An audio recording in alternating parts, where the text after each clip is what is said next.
महत्त्वाची बातमी एसटीची 10% हंगामी भाडेवाढ रद्द झालेली आहे। उपमुख्यमंत्री एकनाथ शिंदेंच्या निर्देशानुसार परिवहन मंत्री प्रताप सरनाईक यांनी घोषणा केली आहे।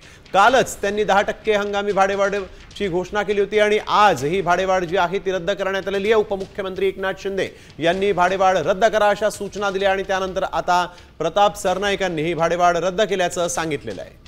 सूरज मसूरकर आमचे प्रतिनिधी आपल्या सोबत फोन लाइन वरून जोडले गेले आहेत। सूरज, आपण बघतोय कालच सांगितलं होतं की 10% हंगामी भाडेवाढ होईल आणि आता शिंदेंच्या निर्देशानंतर सरनाईक यांनी ही भाडेवाढच रद्द करून टाकली। नेमकं कारण काय?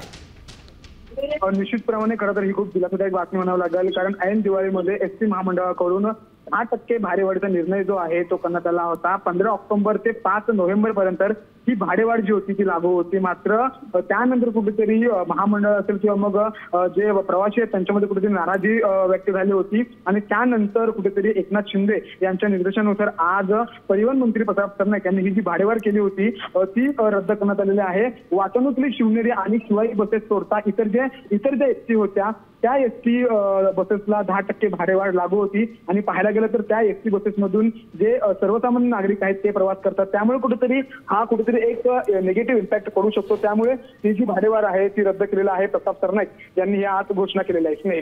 बिलकुल, धन्यवाद सूरज आपण दिलेल्या सविस्तर माहितीसाठी।